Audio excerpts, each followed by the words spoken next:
ময়মনসিংহ উত্তরাঞ্চলের একটি ঐতিহ্যবাহী railway junction Gauripur railway station. কিন্তু যুগের পর যুগ পেরিয়ে গেলেও স্টেশনটি কোনো আধুনিকতার ছোঁয়া পায়নি। যাত্রী ছাউনির বেহাল দশা, দীর্ঘদিন ধরে ফুট ওভারব্রিজটি অকেজো হয়ে থাকা এবং শৌচাগারের সমস্যায় জানান দেয় স্টেশনটির ভগ্নদশা।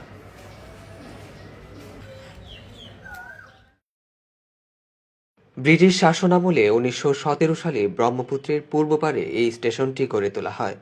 ব্রিটিশ শাসন ও স্বাধীনতার ৫৪ বছর পেরিয়ে গেলেও জংশনটিতে উন্নয়নের ছোঁয়া নেই কোনো।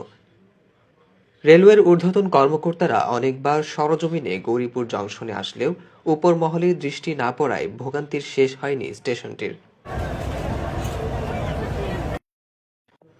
স্টেশনের ফুট ওভারব্রিজটি দীর্ঘদিন ধরে যাত্রীদের ব্যবহারের অনুপযোগী হয়ে আছে এবং ব্রিটিশ আমলে নির্মিত দালান কোঠা, যাত্রী ছাউনি, প্ল্যাটফর্ম, স্লিপার ও বিভিন্ন অবকাঠামো মেয়াদ উত্তীর্ণ হয়ে গেছে অনেক বছর আগে।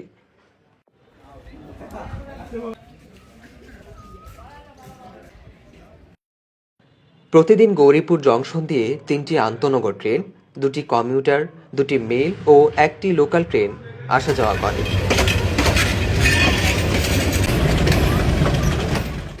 জংশনটিতে প্রতিদিন ৫ শতাধিকেরও বেশি যাত্রী ওঠানামা করে। ব্যস্ততম এই রেলওয়ে স্টেশন দিয়ে প্রতিদিন ঢাকা থেকে নেত্রকোনা জেলার মোহনগঞ্জ পর্যন্ত হাওড় এক্সপ্রেস ও মোহনগঞ্জ এক্সপ্রেস, চট্টগ্রাম থেকে জামালপুর পর্যন্ত বিজয় এক্সপ্রেস আন্তঃনগর ট্রেন চলাচল করে।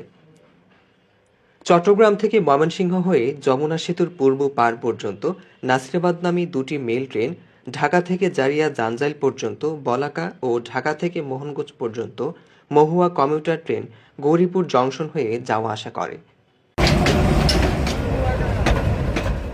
সম্প্রতি জাতীয় সংসদে প্রথমবার বক্তব্য দেওয়াকালীন সময়ে ১৪৮ ময়মনসিংহ ৩ আসন থেকে নির্বাচিত সংসদ সদস্য ও বাংলাদেশ সরকারের দুর্যোগ ও ত্রাণ ব্যবস্থাপনা মন্ত্রণালয়ের প্রতিমন্ত্রী ইঞ্জিনিয়ার এম ইকবাল হোসেন গৌরীপুর জংশনের বেহাল অবস্থাটি জাতীয় সংসদে তুলে ধরে এটি সংস্কার করার দাবি জানান। দুটি জংশন, আর স্পিকার সাহেব খুব ভালো জানেন এটা, একটা শ্যামগঞ্জ আর একটা গৌরীপুর। এদের বর্তমান অবস্থা খুবই জরাজীর্ণ।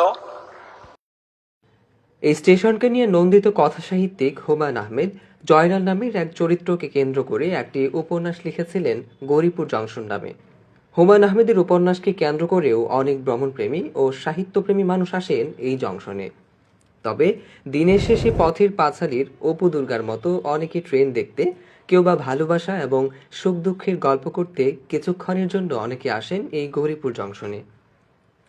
স্থানীয় বাসিন্দা এবং গৌরীপুরবাসীর দীর্ঘদিনের দাবি স্টেশনটিকে সংস্কার করে আধুনিকায়ন করা গেলে এখানকার ব্যবসায়ী এবং গৌরীপুরে মানুষের সমাগম আরও বাড়বে। এটির প্ল্যাটফর্ম এবং শৌচাগারের অবস্থা দিন দিন অবনতি হচ্ছে। আমি আশা রাখি ঊর্ধ্বতন কর্তৃপক্ষের দৃষ্টি যদি পড়ে, আমাদের এই স্টেশনটির উন্নতি হতে পারে।